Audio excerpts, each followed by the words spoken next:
Welcome back, dear friends, dear listeners, to all of you. Welcome back to another episode of Around the Shabbos Table. This is a project of the Intentional Jew Podcast Network. Check us out at intentionaljew.com. We got some really good stuff up there.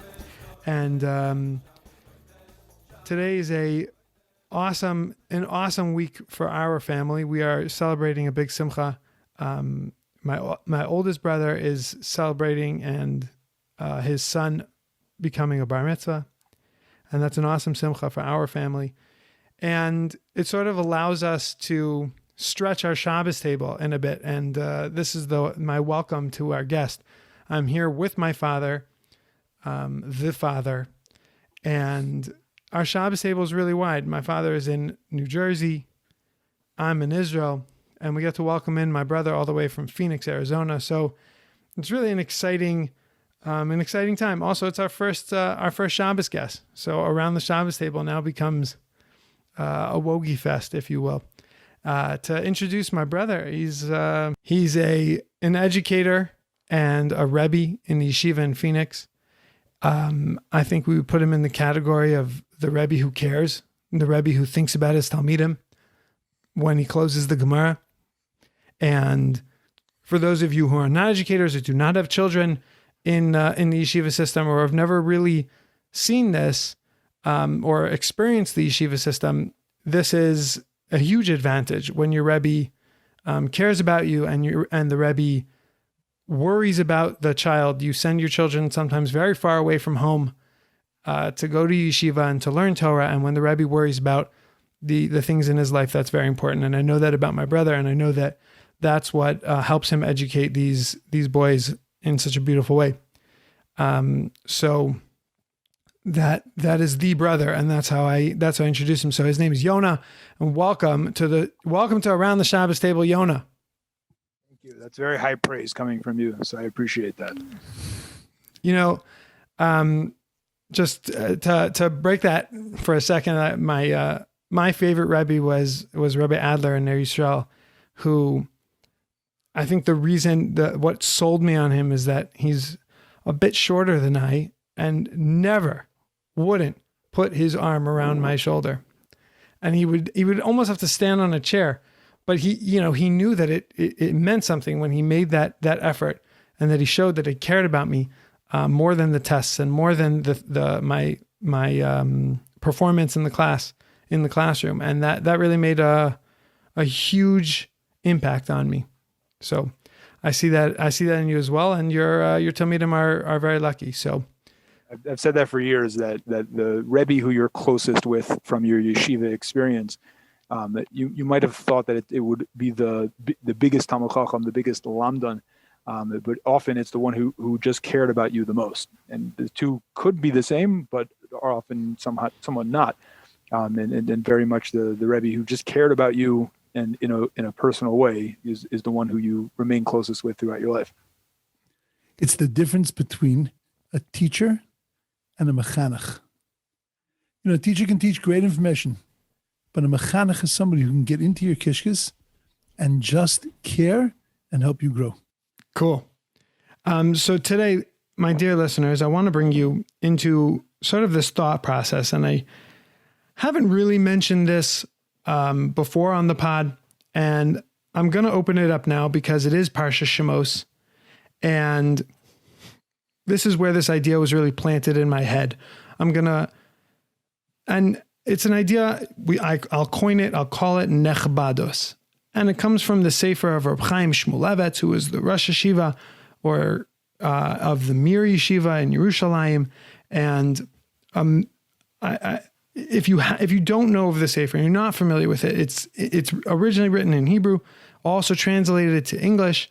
It's pretty good and pretty true to it if you read it in English as well. And it really opens up this world of growth and this world of introspection into yourself through the Parsha and through the Torah. It's written on each Parsha. It really has nothing to do with each Parsha. And that's like the first sentence is the Parsha. It's a really important Sefer, Sichos Mussar by Rabbi Chaim Shmulevitz. If you haven't seen it, go check it out. There's no affiliate links, so I'm not making any money on the plug. It's just for the pure beauty of the Sefer. And this idea was planted in my head from Parshat Shemot. And I know that I've discussed this with my brother and both my father and anybody who comes into my orbit multiple times a day, because this concept is on my head always. When I mentioned that to somebody else, they said, yeah, it's you particularly. I don't think everybody deals with it, but I think everybody should. I think it's a really important idea. Again, we'll call it Nechbadus.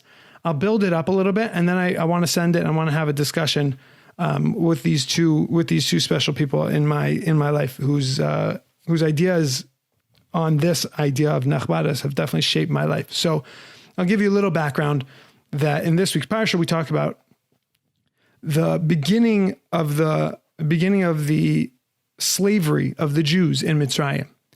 And Rabbi Chaim points out that the parsha says, and it says in the beginning, that Vayamas Yosef v'chol adarhu. Yosef died, and that whole generation that was along all of his brothers. And then all of a sudden the shibud starts, and all of a sudden the slavery starts. So the Rabbi Chaim points it out, and Rabbi Chaim brings this to light, that the reason why the slavery could only start once the brothers died and once Yosef died was twofold. When the brothers were alive, the Mitzrayim and the Egyptians were afraid to start up with the Jews. These were a powerful nation. These were a nation that held of themselves and that were strong. They couldn't put them into slavery. But on the other side, or also on the other side, that the Jews couldn't have been put into slavery, because when they felt like they were the children of Joseph and the children of the Shvatim, the Shiftei Ka, they held of themselves in a way that wouldn't allow them to be enslaved. And once they lost that kavod, they lost that self-respect of being part of this generation, because that generation was gone. Now slavery can come in, both on the side of the Mitzrayim, that the Mitzrayim were able to enslave them, and that the Jews were able to be enslaved because of themselves, and they allowed themselves to be enslaved. And Chaim goes on in the next few pages to explain that this self-respect, that this feeling of yourself being important, almost an external expression of kavod and of self-respect, is so important. Not just for slavery, but for doing averos and for doing mitzvos. And it holds you in a certain box that box won't break. And if a person feels that he's a certain type of person who does or doesn't do an action, that's enough to hold them in and not do it. And that means that the way we present ourselves can affect the averos and the mitzvos that we do. For example, that a person who holds that he's too good to be seen driving on Shabbos, because somebody in his position wouldn't drive a car on Shabbos, then even if he didn't necessarily care about driving on Shabbos, he wouldn't do it because he's too chashav and he's too good of a person. He's too important of a person to do it. And that's fascinating. So before I give you why I think that's fascinating, why that's part of my life, I invite you to just tell me how you apply this or where it's applied in your lives. Go for it, Daddy. You take it away. I think that it's in every single aspect of our lives, this sense of our own value and seeing ourselves as valuable. I think that, as you said it beautifully, it's nationally, as a Jewish nation, it's something very important to us, because the reason why people will tamper with us is because they see us as nothing, and because we see ourselves as nothing. And that because we don't have that sense of Nechbadus, we don't have that sense of esteem and that sense of our own value. So then if we don't have it about ourselves, other people aren't going to have it about us also. It has to do also in our own religious sphere and with our own kiyum ha-mitzvos, with keeping commandments, as you mentioned, that again, if you don't feel that you are a ben melech, that you're royalty, and you don't act in that way, so then you're susceptible to all kinds of external things. But I think that it also has to do with relationships. It has to do with things that if you step outside of the religious sphere, of the mitzvah sphere, I think that it has to do with the way a person comports himself. I think that when you deal with the issue of bullying, I think that this is a critical component of the issue of bullying. In what way? Because I don't think that anybody would bully another person if that person was a person who had a full, developed, healthy sense of self. But that the minute that a bully sees, when we talk about bullying, we're so focused on the bully, on the richness of the bully and how terrible the bully is, which is, that's its own study of why a person bullies. And that's a separate issue. But you have to look at the one that's bullied and say, how did that happen? He's not at fault. We don't look at him and say that there's something wrong with him. We need to punish him because he was bullied, but we need to help him. So how do we help him? We teach him how to punch somebody in the nose. We teach him how to fight back. No, we teach him how to give off, to exude a sense of confidence, to exude a sense of meaning and purpose. I am an epis. I'm a somebody. And if someone's a somebody, then you're not going to be able to take them over. When a person shows that they don't have a sense of themselves, a sense of their own importance, you can completely destroy that person. You can take that person and train them in any direction you want to, because they have no strength of themselves to stand up for what they want to stand up for, and to portray who they really are. Okay, it's Yonah, you could take it away if you want. So you're saying that that's what happened to the Jews in Egypt, that they basically got bullied by the Egyptians because they didn't have a sense of self-esteem, of self-respect, and therefore they were able to be manipulated in a way that they were able to get turned into slaves. As Ahron was saying, you can really take this on a personal level, besides for the bullying aspect of it. I've always understood that piece in the Rav Chaim Shmulevitz. He brings it out from there's a halacha on SHABBOS that you're not allowed to learn by the light of a candle. And he says that there's one exception in the Gemarah, that if the person is an Adam Chashuv, then they are allowed to. And the reason is because if a person is learning by the light of a candle, they might come to turn the candle in order to get better light, in order to be able to learn from the book they're learning from. But if the person is an important person that they have servants who usually would do that for them, then they wouldn't come to do it. And he points out that it's amazing that it's not that if the person is a big Talmid Chacham, if the person is very careful with mitzvahs, but if they are an Adam Chashuv and it's just something they wouldn't do, they would never turn the candle themselves. They would never move that. So then you won't have to worry that they would come to do it. And I've always felt that it's the person's view of themselves in how they act towards the world. I think it comes out in everything in terms of coming on time to davening, in terms of learning, in terms of all the aspects of our lives. That what really goes through our minds before, is this what I should be doing? Is this not what I should be doing?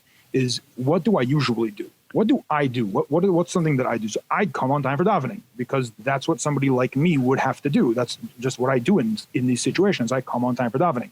Now, what was interesting is that it's not necessarily, the rest is really about doing right and wrong. It's not doing what you usually do. And I've understood that this Rav Chaim is not telling you the right way to do it. He's telling you to use this as a tool in order to... That's the money shot right there. Exactly. That you should establish in yourself, this is what I do, in order for you to consistently be doing the right thing, that you don't even have to be thinking about it. Obviously, you're worried about mitzvahs anashim elamada. You're worried that you get too used to doing something that it just becomes rote. You're not thinking that you're doing a mitzvah at all. But to just be in the habit, in the good habit of doing things that this is just because I do it. Like, I don't have to think to myself, it's time for lunch, and maybe I should eat dog food. I don't eat dog food. I'm a person. It doesn't come into my head as this is something that I do, because it's just not in the type of person that I am, that I'm going to eat something that's below me. And it's just a personal type of thing, that self-respect, I guess you would say, that a person has about themselves, that they can build in that good habits to be able to consistently do the good things, and then think about, why am I doing this? Oh, I'm doing this because it's a mitzvah. This is also a mitzvah that I need to be doing, and it's the right thing to be doing. I love how you're bringing out that the balance here, the line that you're teetering is the line between it's the line between mitzvah and Hashem Lamada, just doing things because you do them, and doing them with purpose and doing them for a reason. But yet there's like this line where you have to do things because you normally do them because they're habit. You have to use habit as a tool, but you can't get too habitual because then you just cross the line. So it's like living in it. Right. It's living in that balance. It's a habit. You're only doing it because it's a habit, not because it's the right thing to do, not because it's a mitzvah. And unfortunately, you do see that sometimes with some people that I think the Chazon Ish points this out, that you have people who keep Shabbos in the way that they were brought up to keep Shabbos, but then when there becomes a challenge to that, I think the Chazon Ish's example is their in-laws are coming and the cholent got turned off, and there's just that push, like maybe I can just plug it in again, or maybe I just need to turn it. I left it too high and I need to turn it lower so it doesn't burn. And that person is really getting pushed on their Shabbos because they don't typically think about keeping Shabbos. They're just keeping it in the way that they're used to keeping it, and that's where you really start getting challenged in your mitzvahs, in your observance of the mitzvahs and things like that. But I want to bring it back a little bit to this idea that the way you see yourself. If I see myself as a person who is this kind of person, then a person like me couldn't do, if this is what I'm identifying myself as, then a person like me couldn't do something like this. And I think that's it's an important check and balance. In other words, if I'm portraying myself or trying to develop my life as being a ben Torah, as being a certain type of person, then this activity is outside of the purvey of who I am. And it just, it doesn't pass. And the more I see myself as somebody, so then the more I can stay away from things that are negative, again, without looking at them and saying, oh, that's usser. Like you were saying, it's not because it's usser, but it's because it's not a dignified thing for a person like me to do. I remember when I was a kid, we used to walk home from shul. And, I've told you guys this, that when we were one of the only Shomer Shabbos people in the shul, and when you would walk down the street from the shul, it was a short street to the main street. And then we lived to the left down 2.5 miles. And many people lived in that part of the neighborhood and other parts. And but everybody that walked out of shul would walk to the right, because there was a wall-bound supermarket like a half a block down. That's where everybody would park. And my father used to say all the time, like when we walk out, we go, it's amazing how many people live in wall-bounds. And so when we would walk home, we would have to pass we passed a Reform synagogue. And for many years, they were building this Reform synagogue. And my father was very interested in building and very interested in architecture and all of that. And we would always stop, and they didn't have big fences to keep people out. It was a pretty open, it was an open work site. And we would stop and we would look inside. And my father would spend a few minutes looking around and seeing what the progress was in the past week. And I was a kid. I'm wearing a yarmulke, and I'm jumping up and down and doing my stuff. One time my father says to me, he says, look, you're wearing a yarmulke, and to the world, you're portraying that you're an Orthodox Jew. You're a religious Orthodox Jew. And they're driving by, and what are they seeing? They're seeing some religious kid jumping up and down, throwing things inside of of this construction site, doing things that are not dignified vis-a-vis what you're trying to portray to the world. And that's where, and I think I was 7 or 8, and that's where I got the beginning of that, of the very important chinuch of understanding that what you're portraying is what you have to be. If this is what you're portraying, what you're saying you are, so then you have to be consistent with that kind of behavior. And that's the problem in Mitzrayim is that they only saw themselves as being royalty and the sons of royalty when Yosef was alive and the brothers were alive. As soon as that generation died, they no longer felt that sense of royalty. And because they weren't portraying that sense of royalty, then in everyone else's eyes, they didn't look like royalty. I want to tell you one other thing.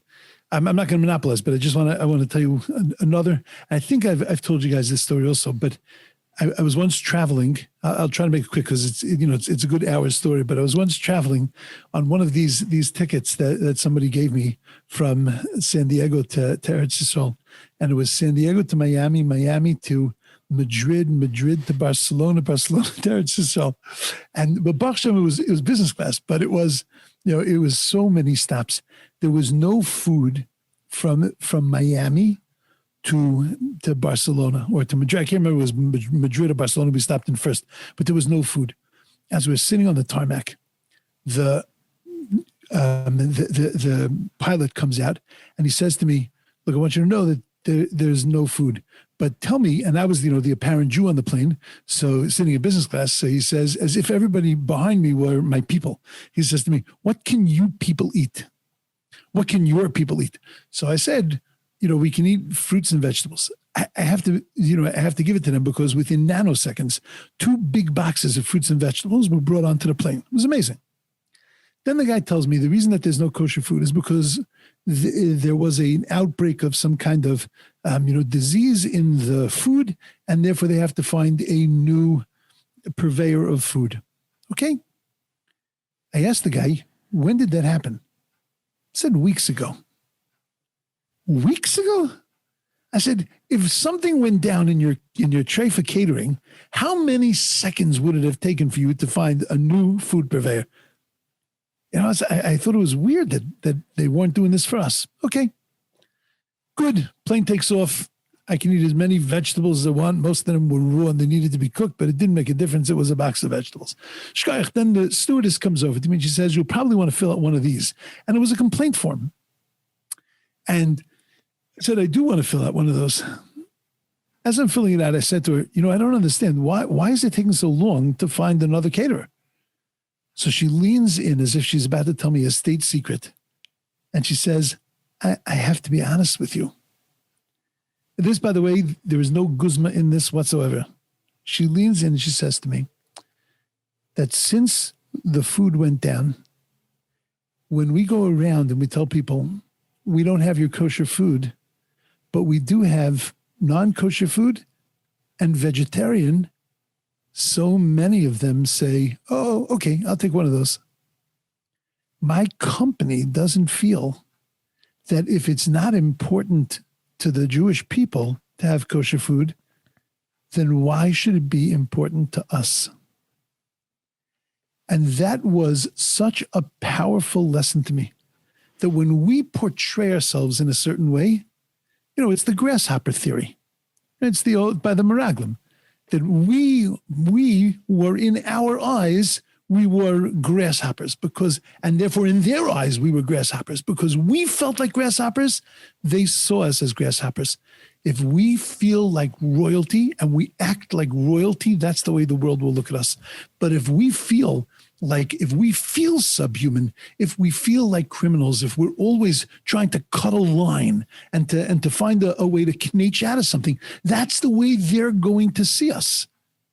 And therefore, the way we're portrayed in the world, the way we're portrayed by our children, the way that we're portrayed by our peers, by the people around us, is very much dictated by the way that we feel about ourselves. And that's how I always related to this Vart of Reb Chaim, that the way you see yourself, the way you portray yourself, that is going to make all the difference in the world. And when you see a student failing, when you see somebody who's not successful, so besides the fact you have to work on some very important details, but you have to work on making them feel that they are someone, that they are valuable, they are important, and it's amazing a person who feels that way what they can actually accomplish.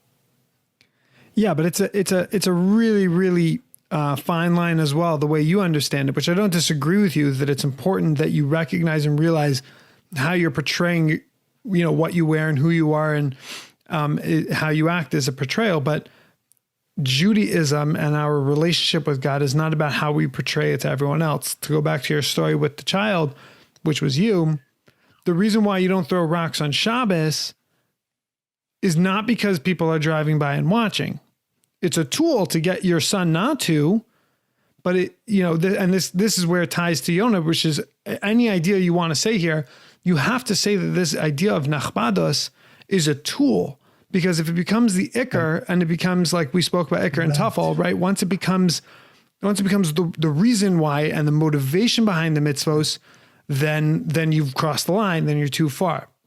You're only doing it because of the portrayal, not because of the essence of the thing. Right. So it might be easier to have this discussion if you take out the Isser Shebedavar. Take out the prohibition. Forget about a prohibition, but that if you want people to respect you, so then you need to act respectfully. So go back to the story of me in the thing. Forget about the fact that I was throwing stones on Shabbos. Even if I was just standing on things and climbing a little bit, which is no isser for that. Right. And there's nothing wrong. It's just not respectful within that context to the people that are building this building. I'm not doing anything wrong. I'm not harming anything. But at the end of the day, people are going to get the wrong impression of what a Jewish person is, and therefore you have to portray the royalty in order for people to get that. I was once telling somebody this idea from Rav Chaim about the way we act is most often based on how we view ourselves as opposed to what's right or wrong, and therefore you should build up these habits and think of yourself in a certain way. And this person who was a Ben Torah, Ben Yeshiva, and this idea almost was antithetical to him, because he felt like, no, you do things because they're right or wrong, not because you're used to doing it, not because you built that like in yourself. It's just because you learned through it and you decided like this is the halacha and this is what we follow. And he was like very bothered by this idea until a few months later he sent me a audio recording of Rav Leichter, who said that a person needs to have for themselves a personal culture of what they do and what they don't do. And I found that just to be an amazing word, like the concept, like you have a personal culture. We obviously talk about, there's pop culture and there's cultured things. And then you can also have the culture, the from culture, which is sometimes just defined by what a lot of people do. But it's more important to have your own culture. Like, this is what I do. This is something that's below me. This is something that I aspire to because this is what I do. And Rav Leichter said a story with, I believe it was the Ali Shur, that the Revolbe, that he said one time somebody tried handing him something and he wouldn't take it. And he wanted him to just hold on to something for a second. He wouldn't take it. And he asked him why. And he said because he wouldn't touch things that didn't belong to him, because he never wanted to come into a situation where he would possibly be a mazik, he would damage something or steal something that wasn't his. And he just worked on that to the point where he never even used something that wasn't his, so that he would never come into that situation. And I find that to have been, first of all, just enlightening in that. But I think that it's also an amazing way of staying away from doing averos, amazing way of keeping your life where you're not battling the Yetzer Hara at every turn, where you're saying that like, should I do this? Should I not do this? It's just, I just don't. I just don't. I don't put myself in that situation where I stay away from the edge of the cliff, where I'm not even fighting, where this is just what I'm used to doing. And I found that to be different, to be a different way of looking at it, and really helpful in being able to, let's say, stay away from areas, or really also doing the right thing. Terrific. It's what you were saying before. It's a tool, and it's got to be used as a tool. It's not the main reason, but it's a tool that helps you accomplish the goals that you want to accomplish. Because sometimes our own compass or our own strength is not enough to be able to stop us from something. But when it's a violation of our culture, so then that keeps us in. They say by Noach that the Noach comes out of the flood, and what's the first thing Noach does? He builds a bar. He opens up a pub. B-A-R.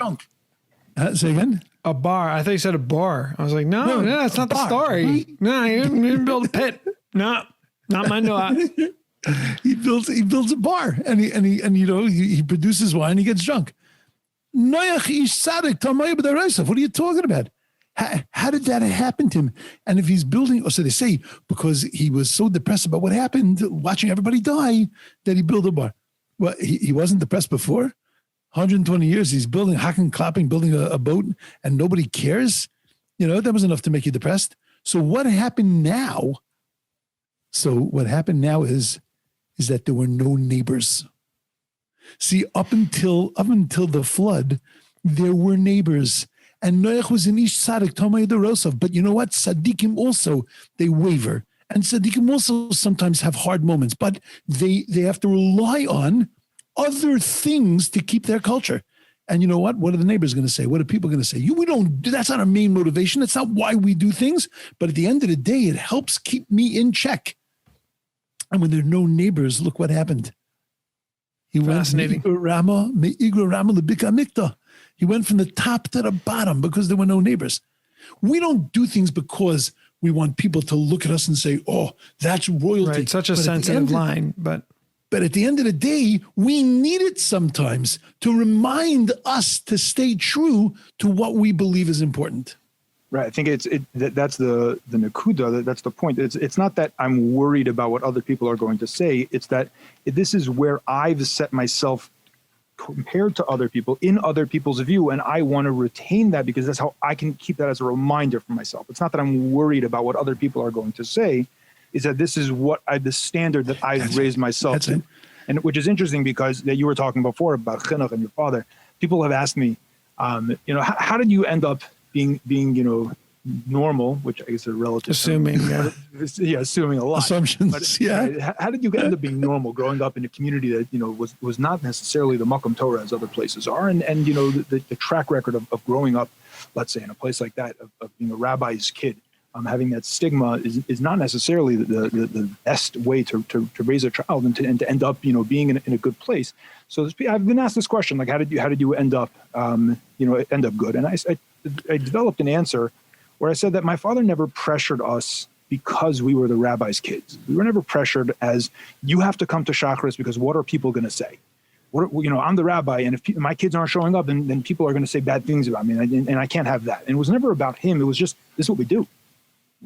We daven Shachris the minyan. Like, that's just what a frum person does, and therefore that was something that we do as a frum person. But it was never placed upon us, and it was never said, like, you have to do this because of what other people are going to say. But this is just what we do. And I think that is similar to this idea that Rav Chaim is bringing out. This is just what you do. This is your personal culture. This is what we do. Without thinking too much, without worrying about what other people are going to say, but just keeping in conscious and saying, this is what my personal culture is, this is what I do, and then I can develop that into who I become.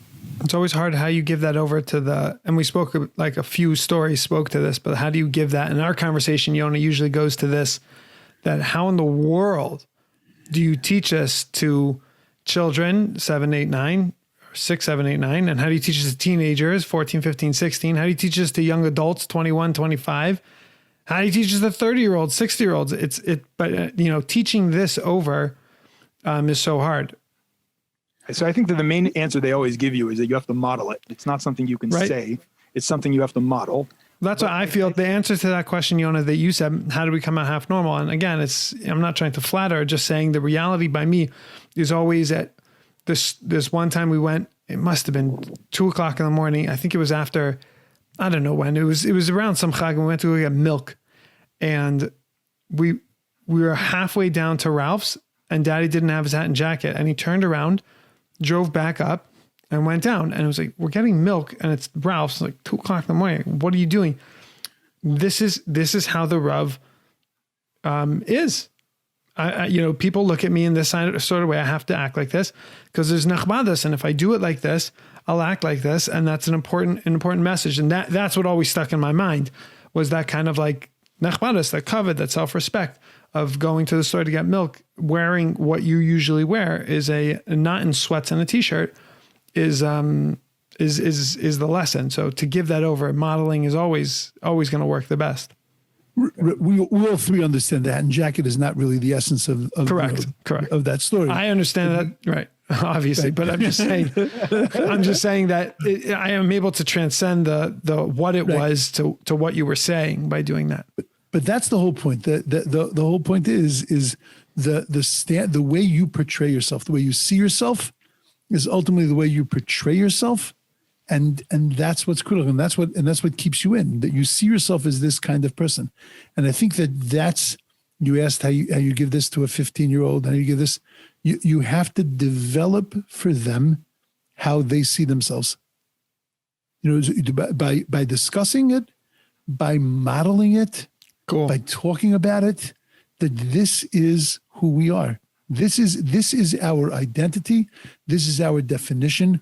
We don't do Shabbos. We celebrate Shabbos. We love Shabbos. Shabbos is awesome. You have to be very conscious again of how they're identifying with their observance and identifying with their connections. And when it's pasha to you that this is who you are, you don't battle with that. You try to protect that. That's Rav Dessa's Bechira point thing. Right. This touches everything. Exactly. Yeah, because you have to set it as the culture. This is who we are. We're honest people. We're honest people. And therefore, an honest person doesn't do something like that. We don't grapple with it. Like exactly what you were saying in the beginning. We don't grapple with it. We don't worry about it. We don't even think, oh, maybe I should flip the cholent on because it just fell off. It wouldn't even be part of a dilemma for us because we have identified ourselves as people that keep Shabbos or that are careful, that would never do something like that.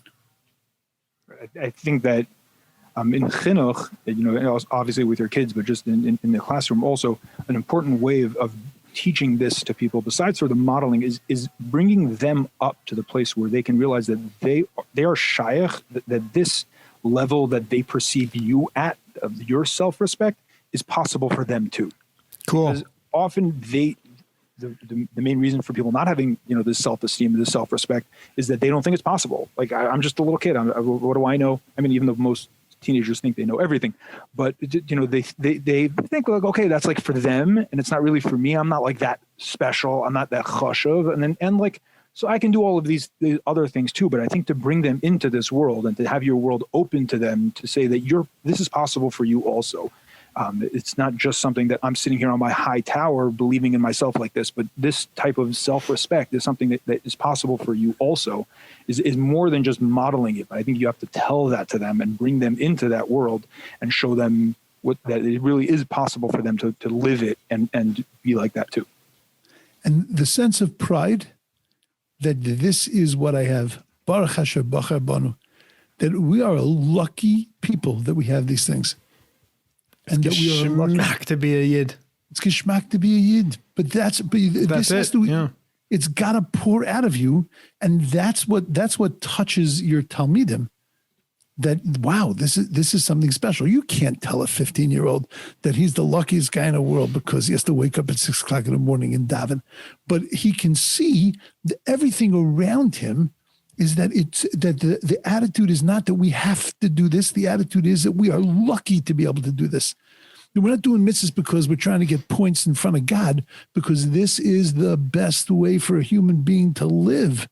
And that's what you have to figure out, how to portray that. That gives a person a sense of pride of being a yid, pride of being a Torah yid.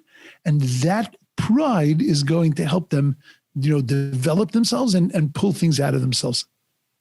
Right. I was once in Costco, and I was, I don't even remember which aisle I was in, and I was accosted by an older gentleman holding a box of matzah. It was around Pesach time. And he's $26.99 for a pound of matzah. Schwer Yid. He was like so upset. I'm like, you're in Costco buying matzah in Phoenix, Arizona. You could buy matzah in Costco. Probably also not $26.99 for a pound. It was probably like $26.99 for like 4 pounds because it was Costco. But it was like, it's amazing how he had this view that like everything was like negative and schwer to be a yid, instead of saying like, wow, I can keep Pesach by like just going to Costco and I can get this stuff, and be able to share that with your Talmidim and with your family, that you're lucky to be able to experience it is really. Schwer zu sein Yid destroyed an entire generation of Jews, because that's the opposite of Nechbadus. Right. That is what happened. Exactly. This stinks. I got to do it. I don't have a choice, but it really stinks. Yeah, shkoyach, very good. You feel terrible about it. Why would you keep it? And your kid looks at it and says, I don't want to live a stinky life. I want to live a happy life. So if mitzvah is stinky, I'm out of here. So there is also, I don't know where this will fit in what we were saying, but there is also in this idea that people do what they usually do without thinking. And they build up these habits and the things that they do. And it can be used, as we were saying, a tool for the good, to be able to continuously do good things. I notice this a lot also in the negative, that people often will do things they're not thinking that they're doing an avera, they're not thinking that they're doing something. They just want to, it's like almost a comfort thing. Like, this is who I am. This is what I do. I've had this, we have a wide array of students coming into our yeshiva, really from all different types of backgrounds. We're a local yeshiva and we have all different types. And there are some students who I try to talk to them about maybe they shouldn't be involved in certain things. And they just look at me and be like, this is who I am. And I find it interesting that like they would define themselves either by their clothing. Let's say like I wear sneakers. Like I define myself by wearing shorts and a t-shirt. And I find that interesting that like how you figure that out as a self-definition of who you are, as opposed to saying, I'm not what I wear. I am who I am inside and what I'm shaykh to, what I'm capable of becoming. And I find that people often will do things based on their own self-definition, will do things harming themselves just because that's how they view themselves. So if it can be used for the negative, it can certainly be used for the good also. And that's really what chinuch is about, to try to develop that positive sense of view. And say, look at how lucky we are to be Jewish, to be able to do good things, and not that this is a negative thing working against us. Right. It's a lot of work about who are you really. Right. Get rid of your shoes. Let's get rid of your shirts. Let's get rid of all the external things. Who are you really? And identify yourself. Figure that out. And now live true to that identity. And that you can help a student develop in themselves of who am I really? Awesome. Amazing. Thank you very much, Yonah, for joining us. And through the screen here. Thank you for joining us. Thank you guys for listening. Remember that your feedback is always helpful. We've been getting good feedback. Send us an email at intentionaljew@gmail.com. You could reach myself and Rabbi Wohlgelernter there, the father. And we would love to hear what you think about this. I think this conversation brings joy. You see a little bit of, you see from this conversation a little bit of what goes on in my head, what I think about why this is so wide ranging and touches almost everything in my life. And I think this conversation brings joy to Rav Chaim, that he planted a little seed, and we see that so many years later that it's still ringing true, and we're still grappling with it and using it and trying to figure out how to use the tool the best. And I hope that this brings a little bit of conversation to your Shabbos table that you can bring up to your family. Why do we do things? And you can get to the core and be introspective about that. So as always, have a great Shabbos and rock on, guys.